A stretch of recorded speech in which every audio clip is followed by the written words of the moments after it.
Hello, this is Tony Heller from RealClimateScience.com. Joe Biden says that global warming is an existential threat and it is up to him to save the planet from bad weather. Come here today with a message. As president, I have a responsibility to act with urgency and resolve when our nation faces clear and present dangers. And that's what climate change is about. It is literally, not figuratively, a clear and present danger.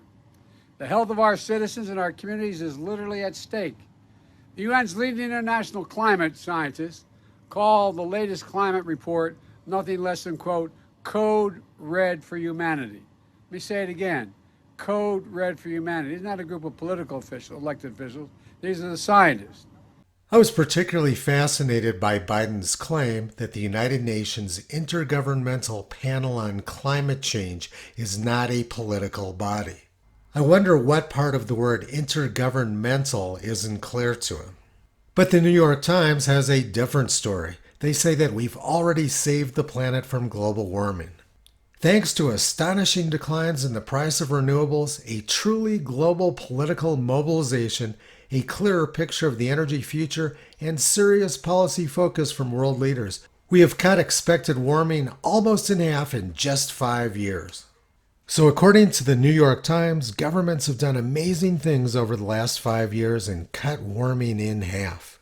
Let's start with their claim that energy prices have seen astonishing declines. Most people living in the real world have noticed that energy prices have skyrocketed, and in many places energy has become unavailable at times.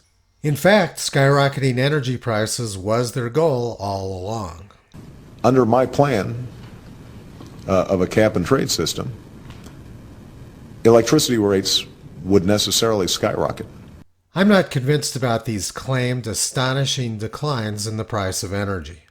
Now let's look at their claims about world leaders' policy accomplishments.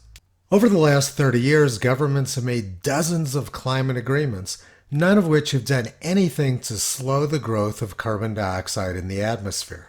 The annual rate of growth of carbon dioxide in the atmosphere has more than doubled over the last 30 years. There isn't one shred of evidence to support the idea that governments have accomplished anything. The New York Times claims that governments have greatly reduced the rate of growth of carbon dioxide in the atmosphere, but data does not support that premise. The use of coal, oil, and natural gas around the world continues to skyrocket, while wind and solar continue to make almost no progress. The key to the New York Times article is in the last few words.